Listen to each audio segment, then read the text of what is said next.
to have their face on Facebook. Okay. So anyway, as I said, my name is Henry Nyakarundi from ARED. And today we want to demonstrate what we've been working on for the last 4 years. But first I want to talk a little bit about what we do. And but before I get started, I want to thank some of our partners that got us where we are today. And I had to write it down first. And we have some people that came from Germany, actually. So I want to do special thanks for you guys. Of course, Thomas and Eric for Green Tech Capital, one of our #1 partners. We also have Alexander and Yvonne from the Westwell Foundation. And the German Embassy, Mandy is here. Thank you for coming. But we also want to thank some of the partners that were not able to come, but helped us develop the latest stage of our technology. And there's so many, I have to read some of them. So I'm going to start with the SAFE Foundation, Siemens Foundation, ASME iShow, Microsoft was a key partner, also Microsoft Affordable Access Grant, Green Tech Capital, as I mentioned, DEG. DG actually helped us finish the development of this particular technology, so thank you so much.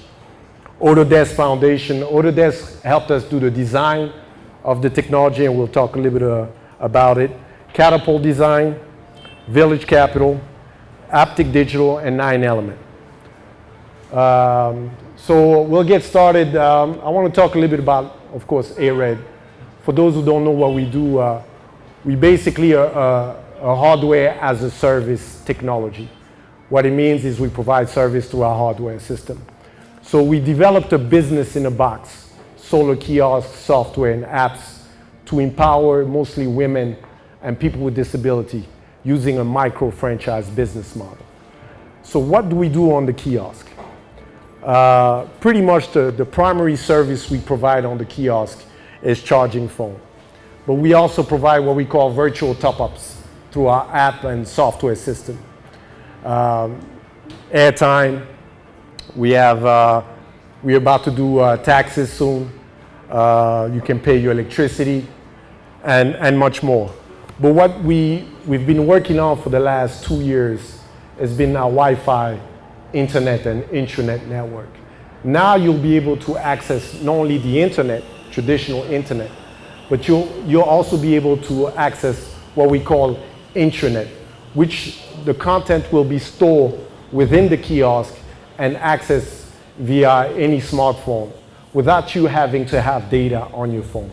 And why is that important? It's important because the customer base we serve are the people what we call at the BOP, at the base of the pyramid, making less than $10 a day. And we understood that smartphone is growing tremendously, but access to data is still expensive. And that's why we developed this technology. So it's a win-win situation between the kiosk operator and the company. So the kiosk operator generates revenue from all the different services we provide, and the company generates revenue from the digital platform. And we'll talk more about it. Actually, NASA will do a demo for you guys about this, the technology, the software, and all those things. But I want to talk a little bit about our impact. What we have, our primary target is our social impact. Our goal is to create jobs using entrepreneurship, and we should call it micro-entrepreneurship. Why is that important? Is because I'm sure you guys know the statistic. We have over 30% unemployment rate in the region, especially among the youth. We have less than 20% access to electricity, and less than 15% of the population has access to digital content or internet as a whole. So those are all the problems we're trying to solve with the kiosk, our training program, and our software. The other impact we have is a technological impact, which is, of course, the Wi-Fi I just mentioned. So what we're trying to provide is a low-cost way, and in some cases, a free way to access digital content within our kiosk. And it can be content like health content, educational content, messages. We have also an audio speaker. I know NASA has to demo, but that's my favorite. Oh man, we have this at the office now. I'm so happy. So, so now, even for those guys who don't have a smartphone, can actually listen to content through audio. So we're trying to solve different layers of problem using our technology. And the last is our economic impact. You know, of course, this is a business. We're not an NGO. We are for profit. So our goal is to create what we call a win-win situation between the company and the operator. So they generate their revenue, we generate our revenue, so we don't have to, as they call it, eat from each other's revenue. The next thing I want to talk about is something I'm really passionate about, and that's a journey I've been taking, and it's about hard tech and developing hardware or hard tech in Africa.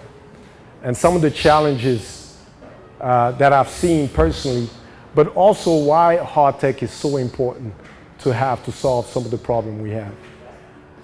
This journey for me personally started in 2009. So I can tell you, 8 years to get this prototype. You have to be extremely patient when it comes to hard tech.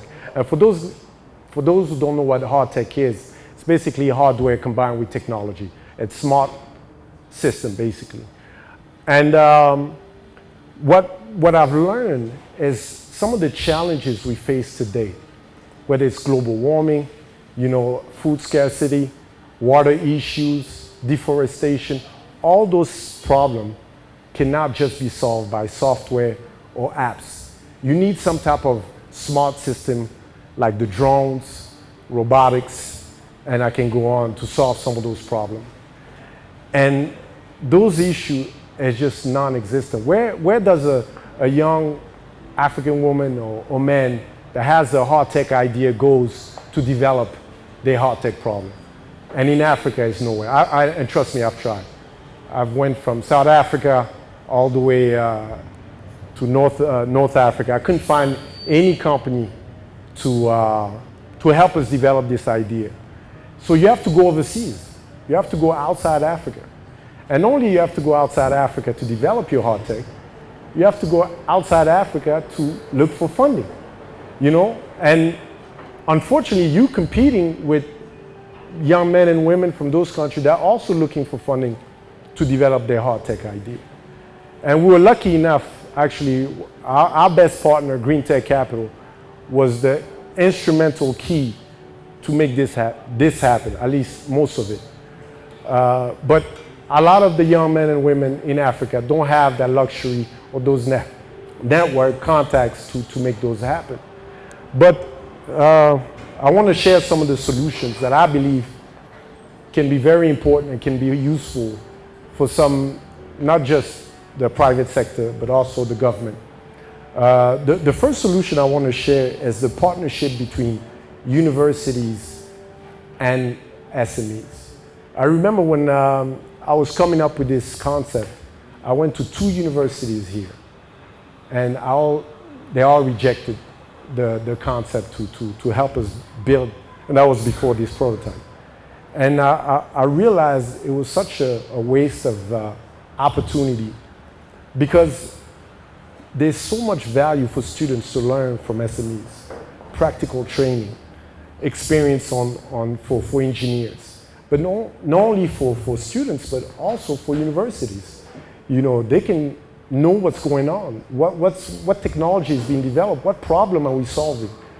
And they can even add that to their curriculum.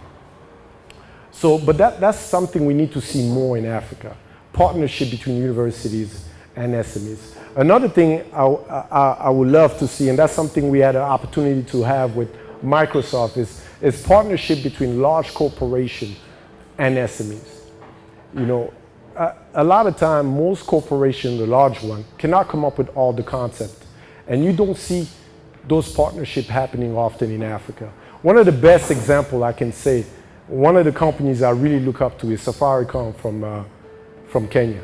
They're one of the few telecom or large corporations with an investment fund, innovation fund, that invest in SMEs, that have grant program to help SMEs develop hard tech, develop innovation. And last but not least, most of funding, you have what? Equity, you have loan, and you have grant. Well, I definitely want to say first, if you're a young entrepreneur and you have a hard tech idea, do not get a loan to develop a product. Please don't. You'll be out of business in less than 6 months. So you're left with equity and grants. And unfortunately, grants is almost non-existent on the continent. And I say almost. I don't want to sound like we don't have any grant, but there's not that many grants. And equity, well, let me put it this way. No investor, or very few investors, want to give you money to go and play and develop an idea. You don't even have a proof of concept, or you don't even know if you're going to get customers. So grant is one of the best financial tools to develop products. And government has to develop those financial tools. We need more grants. We need more grants to develop more hard tech to solve some of the challenges that we're facing today and will be facing in the future.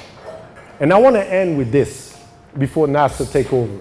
I hope you're ready, man. He holds the key for all this. So if we don't solve those problems today, all we're doing is passing that problem to the next generation. And tomorrow, at least for me, tomorrow might be too late. So thank you again for coming. NASA, your turn.